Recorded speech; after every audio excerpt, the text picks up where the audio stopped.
Okay, so this might actually be part two if I can't figure out how to splice those last two videos, but I was just talking about what moving pieces Energy Fuels had right now, and it's a really fun company to look at. I always ask the question, would I want to run this company, or would I buy all of it?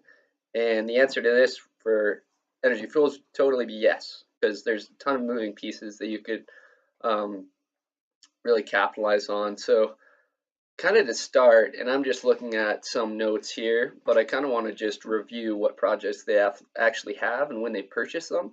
So if you think about Energy Fuels, it's pretty much three main locations. There's the Nichols project in Wyoming, which they bought from Uriners, as long as the Reno Creek, which they sold to UEC back in 2015. So then they turned around and resold Reno Creek, which is awesome, and they kept this Hank project, which I don't know too much about. But there's the Nichols. Then they also have White Mesa Mill, which is the only conventional mill in the U.S. Currently, they're producing less than 200,000 pounds of vanadium currently per month, which is great. But then uranium, I think they produced like 500,000 pounds last year or something, and they're capable of going up to 8 million supposedly. But you're gonna have to mine that, and mining conventionally, the costs are quite high compared to the ISR. So right now they're still working on Nichols, doing very little production, but they're still keeping it moving. Um, so they have those three projects, and then also very interestingly, they own 16% of Virginia Energy Resources, which is a stock I recently um, looked at, and it's basically a court case. If it goes their way, that's great. If not, just sits there. And Union Carbide, I believe, was interested in that prior to Energy Fuels having it. So it's been there for a long time. And they also own 12% of Encore, which they recently sold in February of 2019. So sorry, Encore fans. I'm not a big fan of Arizona or New Mexico at all. So I'm going to kind of make fun of this Canyon project that they picked up, and they put $8 million of work into. At least a portion of it was for that. In 2017, they had development of the Canyon project, and then they said that they also got a new header house and permitting for Nichols. So that was their 2017 use of cash. 2018, and this is just specifically related to projects, they burnt like I think it's 20 million a year on G&A, which man, it's insane.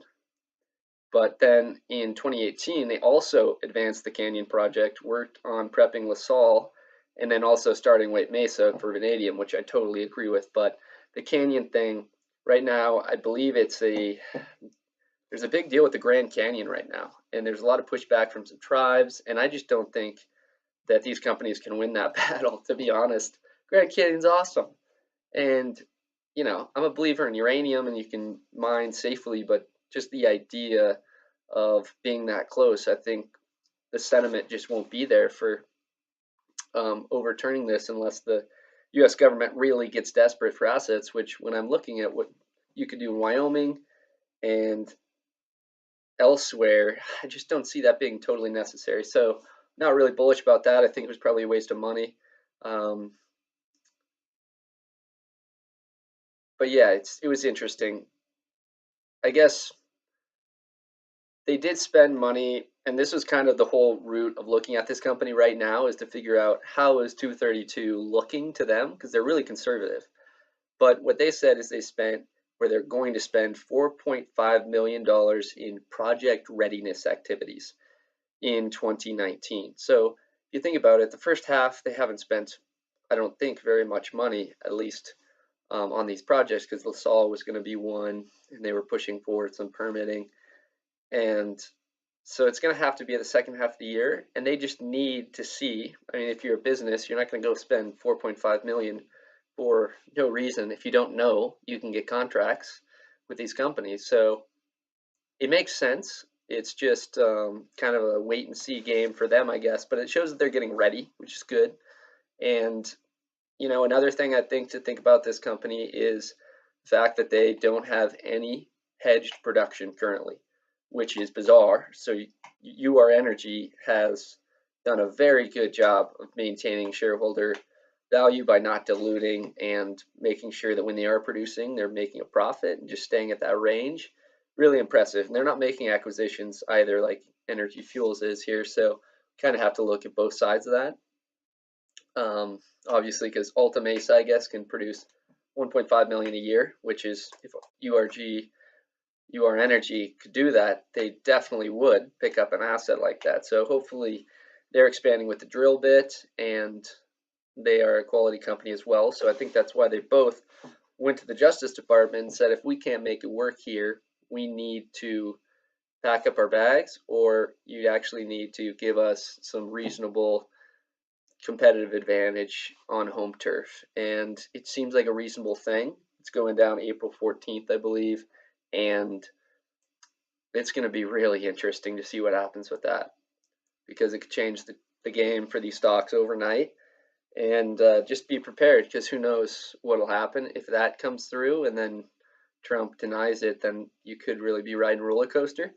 But that's basically what I got from the 10K Energy Fuels 2018 year-end review. And I am looking forward to 232, and I think this is a well-run company. The balance sheet's fantastic.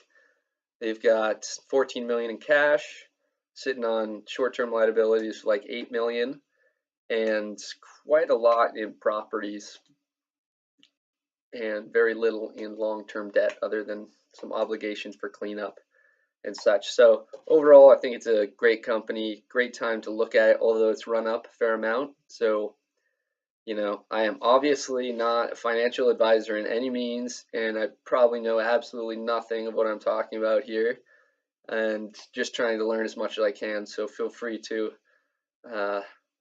weigh in on any errors in my thinking or in these facts. But until next time, let's go uranium.